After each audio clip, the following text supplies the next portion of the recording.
Hey guys, what's going on? Welcome back to my channel. Welcome back to another video. If this is your first time stopping by the channel, please consider subscribing to my channel. And while you're at it, hit that like button for me. It helps me know I'm making video content that you like, and I would really appreciate it.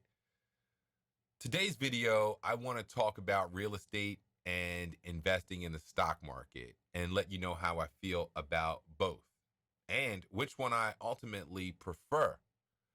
Hopefully, that will help you try to determine whether you'll do both or whether you'll pick investing in the stock market or investing in real estate. In my 20 plus years of investing, guess what? I've invested in both real estate and the stock market. And when I think about real estate, I think about my cash on cash return. Cash on cash return is simply your initial investment in the property compared to the cash flow of that property. So, for example, if I put $100,000 down on a $1 million property, then I have $100,000 invested in that $1 million property.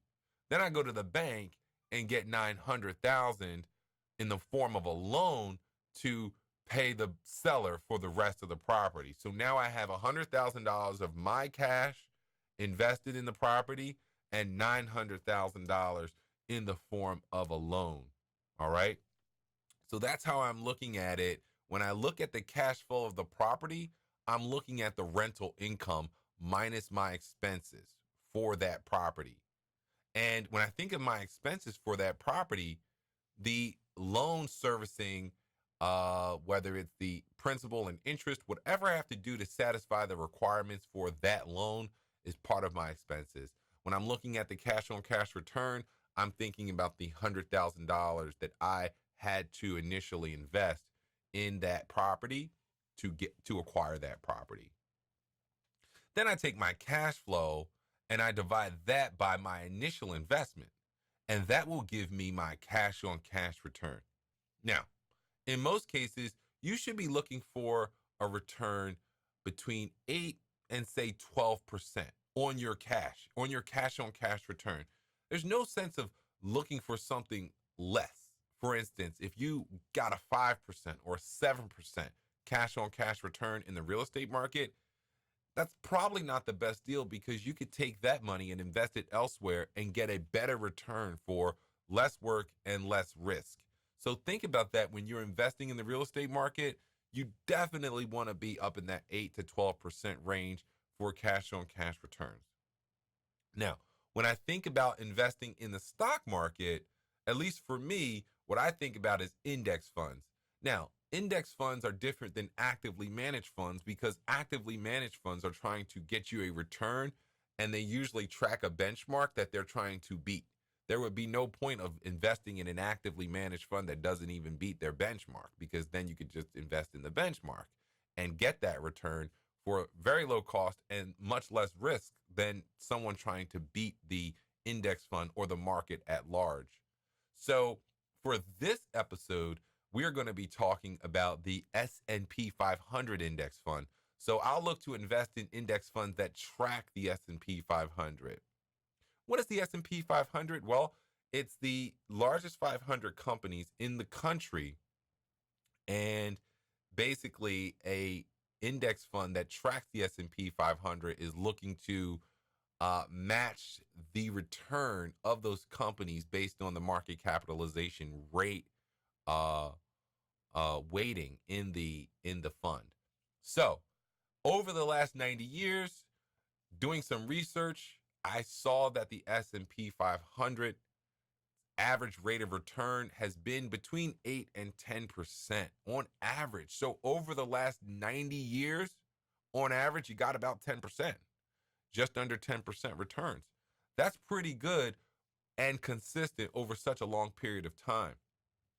And that's the type of fund I want to invest in. Index funds that track the S&P 500 get about an 8 to 10% average annual return. So what I'll tell you too is the average return is going to be different than returns that you get over periods of time, shorter periods of time. For instance, over the last 10 years, the S&P has returned about 15%.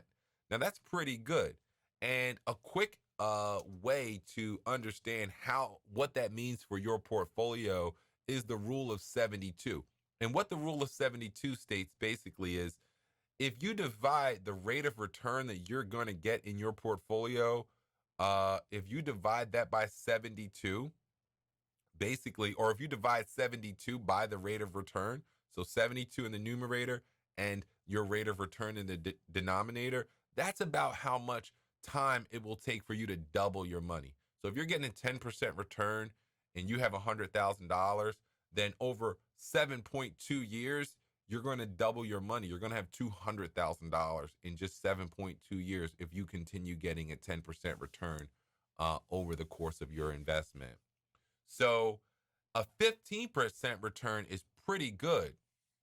And one of the things that I look at is a good return for a little bit of risk or low risk. So I like that. One of the advantages of real estate is that I get to control the property. I get to control how much cash flow I make because I get to control how much I charge for rent, how long I keep tenants in there, what tenants I put in there. Whereas with the investing in the stock market, you don't necessarily control as much, if anything, but you do get to take advantage of the benefits of being in the stock market and the benefits of investing in such a great country that has great economic prospects, such as the United States. So, listen, we're going to continue talking about which one is best, but right now we're comparing real estate to the stock market, all right? Whereas when you're investing in an index fund, you really have no control over the performance. The performance is a function of what the market does. The index fund is trying to track the market performance. So you go onto a website and you look at the historical performance of an index fund, and it gives you an indication of what you can expect in the future. Now, certainly, past performance is no guarantee of future results, but it certainly can give you some idea of the volatility and the return potential in those funds. The other thing you don't have to worry about when you invest in the stock market is any of the management. You don't have to worry about toilets breaking, tenants being dissatisfied, tenants leaving, tenants not paying, getting new tenants in. You don't have to worry about any of those things, which is a benefit to investing in the stock market. You can get a nice 8 to 10% return for doing nothing other than pressing some buttons on your computer, transferring money into the index fund, and boom, you're done. Investing in the stock market is my investment of choice. And the reason I pick investing in the stock market is because of the passive nature of that investment. I don't have to do anything at all when it comes to investing in my index funds or my individual stocks. I simply move money from my bank account or my cash account and my brokerage account and buy a stock or an index fund and start making money almost immediately. It's amazing. So the passive nature of the stock market is something that I really like. So really just pressing a button is really easy compared to dealing with tenants and toilets and locks and changing out all of the things that are necessary in real estate. And the 8 to 10% is really indicative of the returns that I've gotten on my fund. So that's what I like. So now my stocks are a little bit different because I buy some individual stocks and I buy index funds. I can't control what a company decides to do, but I can control which companies I purchase and how much I buy. And usually that's a function of how they're performing and how they're managing their current assets. When I think about the stocks I'm in right now, well, they may be a little down because the market is a little down, but it's really a great time to be in the stocks for the long run. And if I don't believe in the stocks in the long run, then I wouldn't be in them. But I do believe in the long run, the stocks that I'm holding will be winners. So I'm going to stay the course. I believe today is a great time to get invested in the market. If you're ever looking for a time to get invested, it is now because of the malaise and the recession and the fears that are existing in the markets. We are going to see a renaissance soon, but it's going to be over the long run. Investing takes time, and the bulk of my investments are in index funds. So I have secured my portfolio and basically have thought about it from a global macro risk perspective and the risk and return of owning individual stocks relative to a portfolio of more of index funds and other mutual funds. And I've constructed it that way. Um, my stocks and my portfolio have done extremely well over the last, say, 20 years. Certainly on the investing side in the stock market, but also on the real estate side. Real estate prices have uh, certainly gone up dramatically over the last 20 years. And if you've been invested in real estate in a prime area, you've seen your investment appreciate in value in a dramatic, in a material way. So, although real estate isn't my preferred investment of choice, I've made a nice amount of money in the real estate market. So, you have to make a decision which one is best for you. But I like both. If you ask me, I prefer the stock market based on the passive nature of it. Now, I've built this real estate portfolio for over 20 years. And see, the purpose of building that real estate portfolio was not to get the cash flow. Like I told you, if you've been invested over the last 20 years in real estate in prime areas, you were looking for and you experienced capital appreciation. You experience capital appreciation over long periods of time. See, there's two ways to make money in real estate, and perhaps maybe you can look at it as even three ways. Certainly, capital appreciation. What does that mean?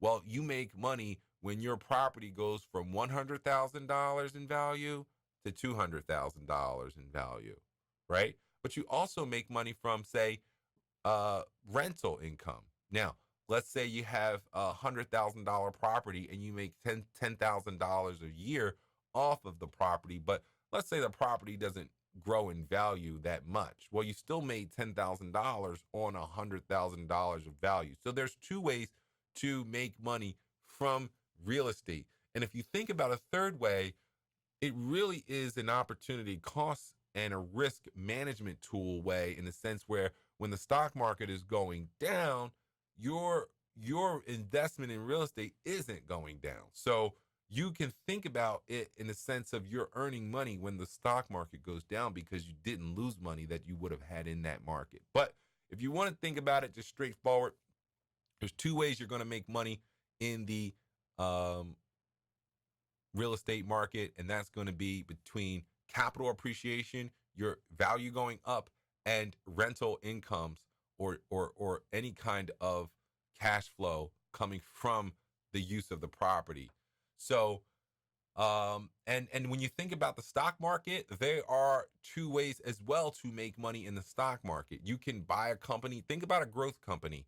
A growth company is going to be a company that is slated for growth more so than paying dividends or income to the investors or the shareholders. A growth company would be like a Google or a Tesla, or a company that has very high potential but low cash flow, or on hand, or basically anything that they don't want to use the cash for. Let's say they want to use the cash to reinvest to grow the company. Well, you're not going to get many dividends from a company like that. Now, let's take a company like ExxonMobil. They've been around for a long time, and it's a very cash intensive business. Of course, they're going to be paying some of their profits out to shareholders in real time. The point is, there are two ways to make money in the stock market. You can have your value again appreciate, which is called capital appreciation or capital gains, and then you could have dividends, which are again payments, interest type payments to the shareholders based on the profitability of the company. All right. So I think they both have a place in the portfolio. It does come down to what you want. So do you want to be hands on, dealing with real estate, dealing with tenants, dealing with toilets, but the ability to make three different types of money or income and build wealth in a very systematic, strategic way? Or do you want to go the really passive way, which is investing in index funds that track the S&P 500? Listen, there are many ways to go about this. Some people choose real estate, some people choose the stock market. If you ask me, basically, there's a good way to get a lot of money really fast in real estate. And then what I would do is divest some of it or liquidate some of it and move around into other investments. So if stocks pay a dividend, you'll get income that way. When you think about rental income, stocks don't necessarily have rental income, but they do pay dividends. So you can get income from stocks in that way, and you can then reinvest the dividends to buy more stock, which is a great way to accelerate your returns. Or you could take the money if you need the money for monthly expenses as income. So you can then use that as income that you're making. It really does come down to what is best for you. I did both, and I'm happy that I did. My family is better for it. The question is, which one will you do, or will you do both? That's up to you, completely up to you. I certainly recommend you guys consider doing both because it is very lucrative in the respect of having the diversification and the optionality to make decisions based on where we are in the markets, based on where we are in the economic cycle. You can very much take advantage of your investments, your income stream, your cash flow, your risk tolerance, and what sellers want and what buyers want. So you have so many things to do from that perspective. At this time, I think there are still great opportunities in both the real estate market and the stock market. And real estate is going to be a longer time horizon because you really only receive and get the full potential of a rental property when you own it. When you own it free and clear and you don't have a mortgage on it. So if you got mortgages on it, you got to realize you're only going to see a small portion of the potential income from that property. It's still good because you're using the income to buy the property as you pay your mortgage. But as far as free and clear or cash flow, free cash flow to you, you're not going to have as much because you have a mortgage on the property that you have to pay to own the property. So that's where the cash on cash return truly does come in. And it's going to be lower if you have to have a mortgage on the property. So what you need to do is figure out, first of all, get those mortgages paid off. Reinvest the money that you're making by paying off the mortgage. That's another way to accelerate your returns. And that's something that I wasn't, I mentioned earlier that I wasn't interested in doing that. I was just interested in the appreciation of the property.